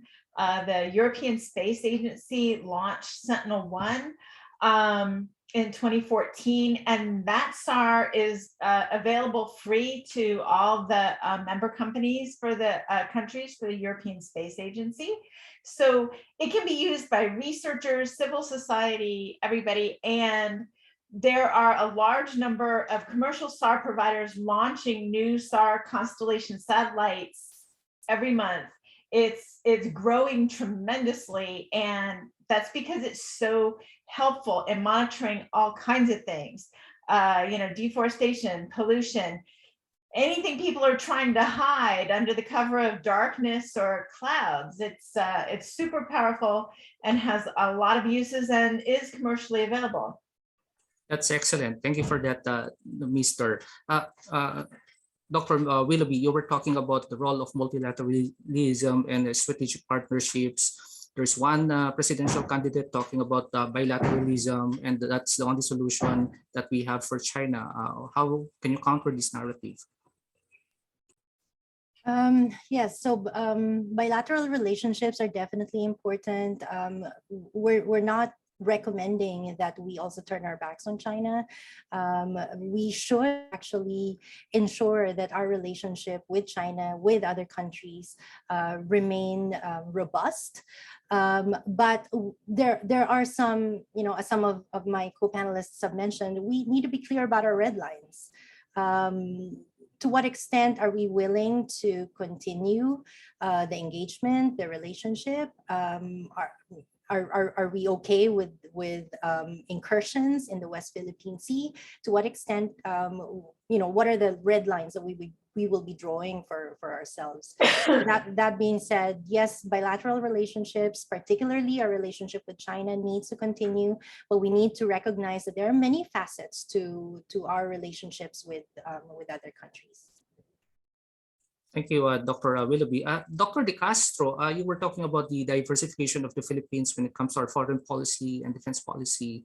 And one of our highlights so far of this administration is its engagement with Russia. And we have this problem right now with Russia, Ukraine. Do you think that the next president will continue engaging with Russia? And what do you see some of the implications for tomorrow? Well, our engagement with Russia is again a case of unrequited love. We try to get Russia's attention, but Russia's attention here in Southeast Asia will always be directed to its traditional partner in Southeast Asia, and that's no less than Vietnam. So we will have to compete to gathering Russia's attention here in Southeast Asia. Remember, you have to look at the entire geopolitical basis of Russian foreign policy. It's still directed towards European part. Although the Russian flag, of course, has the two-headed eagle, the one facing Europe is still, the firstborn eagle, rather than the head of the eagle that's facing Asia Pacific. So we cannot get that much attention. So if Russia would look at Southeast Asia, it would automatically give importance to Vietnam. So, and that's another point. We try, of course, to get Russia's attention by trying to buy 2-kilo class submarines from Russia. If that deal would have pushed through, we could have captured Moscow's attention. But something happened along the way. Eventually, the AP realized that it's overpriced, And just like any Russian arms deal, compared to the Americans, you just get the hardware. After that, you're on your own. Unlike, if we acquire it from the United States, although it's expensive, you have what you call the total package approach. You don't get that kind of an arms deal from Russia. So that's the point. It's a simple case of unrequited love. Our president really admired President Putin, but I don't think he got his admiration to him was never reciprocated. Too sad. Thank you, So thank sad. you. Thank you, Dr. De Castro. Richard, do you see affection from Russia, even if the current administration shows so much love for Actually, to be Russia? honest, based on my interaction with our counterparts and all, I've been, I was part of the conference of ASEAN, Russia, etc., hosted by Moscow not long ago. Actually, they love to have more presence here. They're desperate for customers. Their economy has been in shambles. But let's not forget, the US will sanction us if we purchase anything from Russia. That's a big, big problem, even prior to their invasion, this senseless situation in Europe. That's why Indonesia, before the invasion of Ukraine, canceled their initial bid to get Russian fighter jets. The Russians offered them Su-35s, their best fighter jets, even fifth generation fighter. But the Indonesia said, this is a headache. I'll have to deal with the US. They might sanction us. So they dumped the Russians, went for Rafale fighters from the French, and then an F-15 deals with the Americans. So if Indonesia, which is not a US treaty ally, said, oh, it's not worth it, let's just go with the Americans and the French, we're a US treaty ally. And now with all these new sanctions on Russia, good luck with getting waivers from the Pentagon and State Department. But So that's we what I'm did saying. with the The BrahMos. big issue now, Russia is going to have a huge fallout in its potentially, very fruitful relationship with ASEAN. I've been a believer in potentially good relationship with Russia because we have no disputes with them. And the Russians have been helping China's enemy, Vietnam, big time, and even the Indians, right? So why not, right? But now after this situation and all, my goodness, this is radioactive situation. It's so hard to talk about Russia right now. I'm sorry really to say it because I had high hopes for that relationship. But after this, goodness, sanctions will be there. There's moral, ethical issue. So I'm really scratching my head right now. And let's try to figure out the fallout. Okay, we still have 10 minutes for the Q&A, but let's try to refocus it on the upcoming elections and try to digest some of the policy options for the next president of the Philippines. Dr. Willoughby, how do you see the situation now, given that, of course, multilateralism and strategic partnership is being challenged? And we have heard our presidential aspirants talking about the future engagements of the Philippines with these countries, particularly with China. And we see some loopholes on our relations with, of course, we see right now the Russia-Ukraine crisis. And then, of course, you have India there, which is also a major power in the region who sold the BrahMos with us. And then what are your take on this? Well, I think our main takeaway really is that in times of crises, these are times that we should not turn our backs on multilateralism, particularly for a small country or a weak country like us, if we're following Thucydides' categories. It is incumbent upon us to actually continue our commitments in our multilateral commitments. This is not the time to turn our backs on multilateralism and go it alone, because as a small country, this is the way forward for us. Thank you for that. Ms. Durr, Liz, you have the technology, and some are also doubtful about the extent and expansion, the extent of this technology on how to detect and, of course, monitor the situation in the West Philippine Sea. But of course, we are hoping that, of course, through this advancement of the SAR and other information that you got there, how do you, what advice can you give to the next president? So I think that this is the most effective and affordable way to get maritime domain awareness. I think that is critical for understanding what's happening and being able to respond to it before it blows up in your face, like the things at the Whitsun Reef. The technology works. Actually, the US government is using our technology and has been for years. We know the technology works. We know we can do this. And we've been in some discussions and we're hoping that the next administration will follow through with that. Thank you very much, Mr. Richard. There are a lot of talks about the existence of the Indo-Pacific, and the Russians are saying that it's just a conceptual framework. Others are saying that it's not, but it's a geographical import. It's very important geographically and of course militarily. How can you convince that the next president should invest on its partnerships towards our allies in the Indo-Pacific region? Well, I mean, as Dr. De Castro, I think, intimated, if a certain candidate wins, well, good luck, especially because I'm very familiar with who would be the potential foreign policy advisor of that person. And I think watching the SMNI debate, I think gives you some idea about where this is going. The kind of very critical statements I heard about Quad, I actually raised that in the Munich Security Conference with the foreign ministers of Australia, Japan, and India, and they really didn't like it when I said, "Are you guys some Asian NATO or a NATO with Asian characteristic?" And I think Foreign Minister Jai Shankar was very unhappy with that kind of presentation. But the reality is, in the Philippines, there are some people, that's what they're saying. Quad is just some big counter-China alliance. The Indo-Pacific is just an American strategic lexicon to contain China. So I think there's a lot of misunderstanding and miseducation and a misinformation around what the Quad is. I think as Quad, as Foreign Minister Jai Shankar told me, the Quad is really just four powers, like-minded, working together, not only on China, but also on vaccines, on climate change, on on a whole series of issues. And in the Indo-Pacific, let's not forget, the ASEAN has an policy paper, ASEAN Outlook on the Indo-Pacific. So forget about these foreign powers. Just look at our fellow ASEANs, Indonesia, Retno Marsudi, and Netaragawa. They have been writing about Indo-Pacific for a long time, especially Formis and Netaragawa. So I think the problem in the Philippines is that either, we're reading too much of CNN and Democratic debates or too much of Trumpian debates. And we're not paying attention much to actually debates here in Asia, including in ASEAN and Indonesia and all. So I think the best way for us to deal with this issue of Indo-Pacific is to get rid of the myths, misinformation, and some of the biases. And sometimes I hear some people here talking about Indo-Pacific as if I'm listening to RT of Russia or CGTN of China. And I'm not sure that's really the best source to understand the situation. But it's also incumbent upon Quad powers, upon US and all, to explain to us that the Indo-Pacific is not an exclusionary, purely Cold War mentality, strategic vision.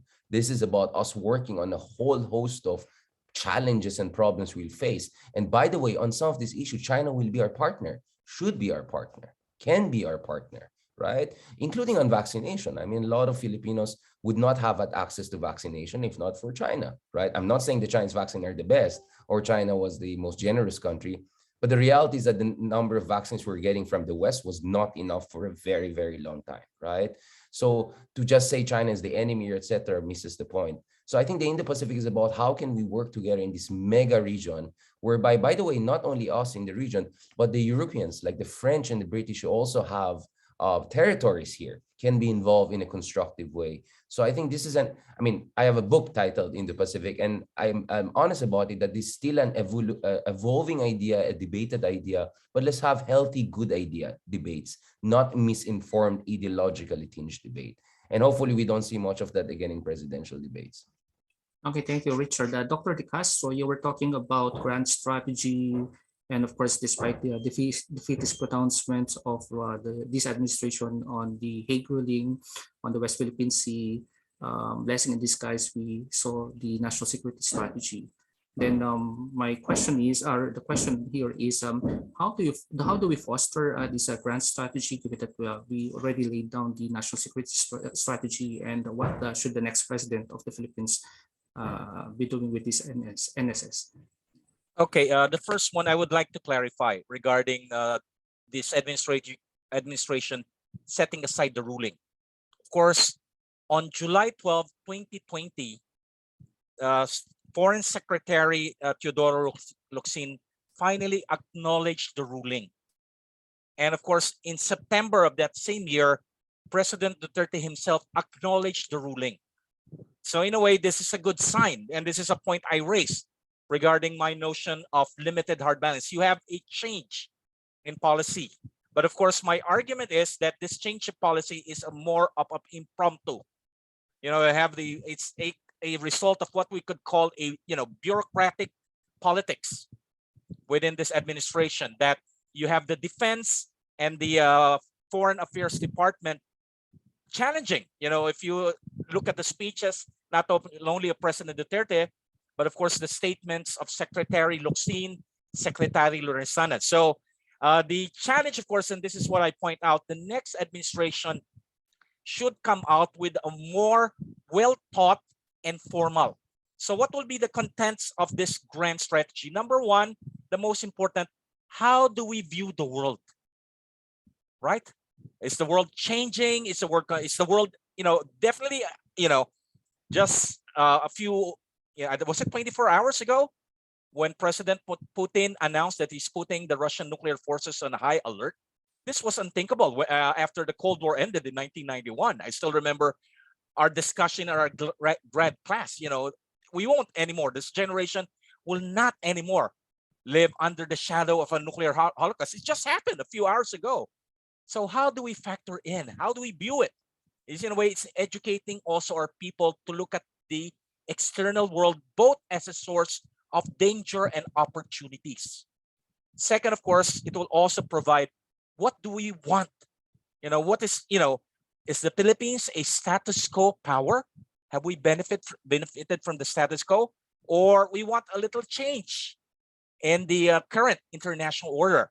Or if we want, we could join Russia and China and unraveling, but put it on paper, put it on a national security strategy that will be presented to the public and be a subject of a democratic debate, rather than just announcing it in the National People's Congress in China in October 2016. Remember this? Somebody announced, Russia and China, here we come. I won't mention his name, but it happened in October 2016.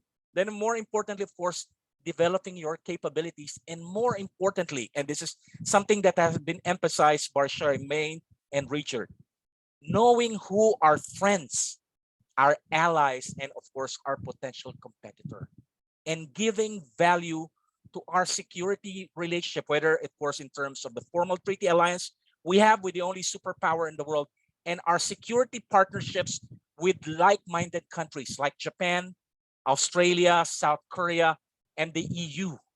So we have to value our relationship with them, not only in terms of serving our interests, but more so on where we stand. Again, we talk about the importance of liberal democracy, the worst form of government that, at some point in time, we had to defend because we value it. Although, as according to Churchill, it is the worst form of government. So, and of course, and the final, of course, will be, what are the means?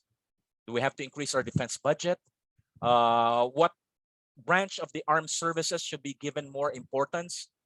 What's the importance of the industry, key industry, so forth and so on. Because, it's more of a vision thing. This is our vision in the next 6 years, because the world is like this. I end here. Thank you very much. Thank you very much, Dr. De Castro. And of course, we should always remember that we have to value also our national interests over the personal interests of our presidential aspirants. And nonetheless, of course, thank you for your brave comments, insights, prognosis based from the very strong questions coming from our participants. We welcome them for that. Now we proceed to the final cut of our program, which is the closing remarks of the former Senior Chief Justice of the Supreme Court of the Philippines. Let's all welcome Justice Antonio Carpio. Sir.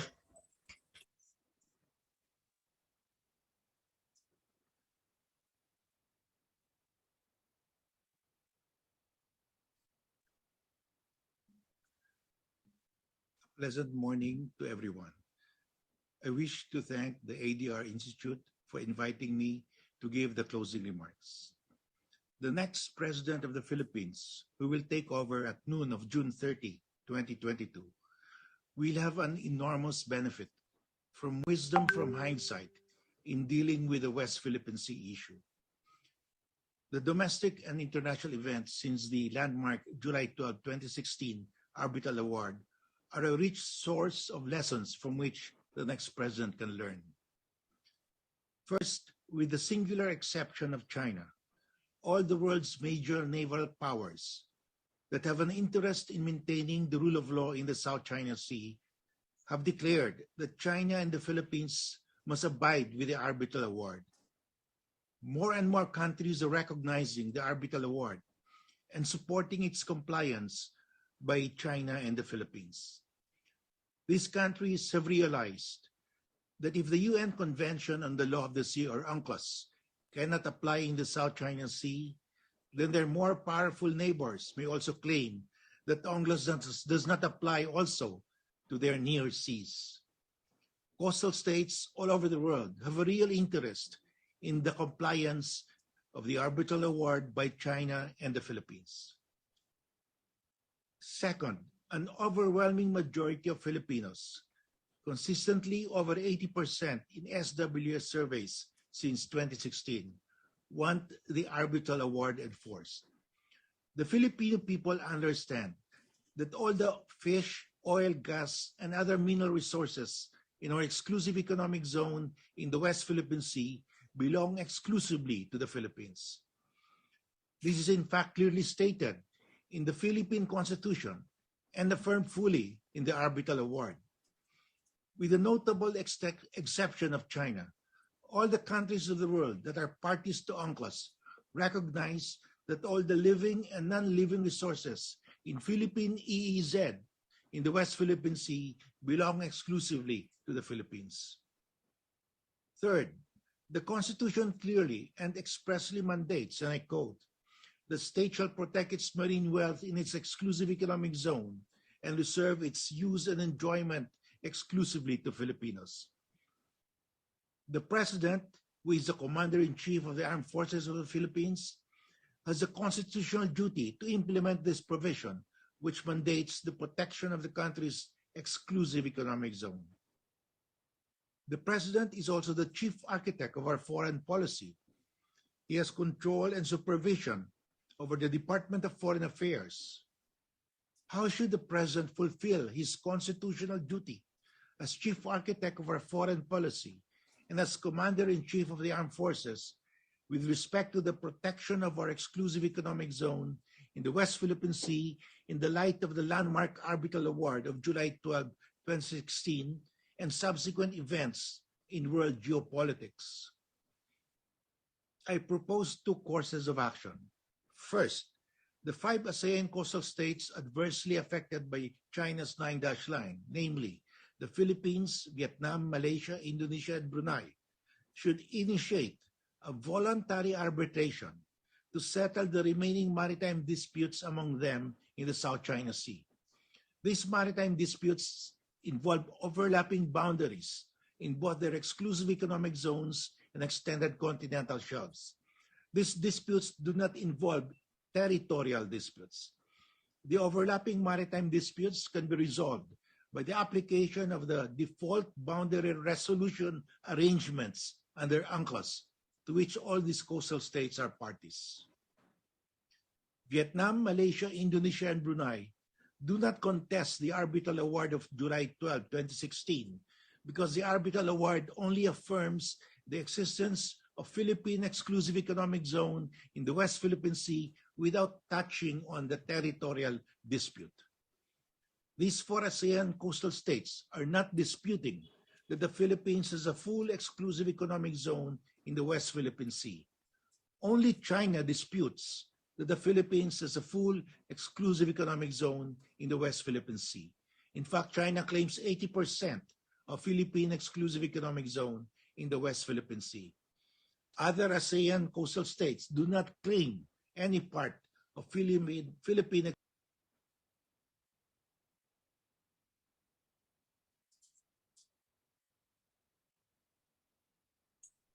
I think we lost Justice Carpo there, but we know the extent and of his speech, and definitely will listen later on to. I will give you later on the copy of his speech. And I think we are on time with our town hall discussion, and we are about to finish now our special webinar on the Rethinking Philippine National Security Strategy towards a stronger maritime defense and security posture. Again, we thank all the participants, and of course to Professor Victor Manhit from the ADRi, Ambassador Albert Rosario, and to all our speakers, Ms. Lister, Dr. Charmaine Willoughby, Mr. Richard Hadarian, and to Dr. Renato De Castro. Thank you very much for this very important event, and let's rethink our national security strategy, and please vote wisely come May 9. Thank you very much. Thank you. Salamat din, Thank Dr. you. Thank you Mabalza. very much. Salamat sa Thank ADR. you. Thank you. We should continue to keep this as an issue as we go Yeah. into the Thanks, election. Dindo. God bless Thank you, everyone. Thank you. Bye, Thank you. Liz. Nice to Thank see you you. again, Liz. Bye, Liz. Thank you for joining us. Thank you. Punta ka ba din tomorrow? Will you be there? Yeah. Okay. Okay. After. Thank you. Bye, Next week. everyone. Next week. Okay.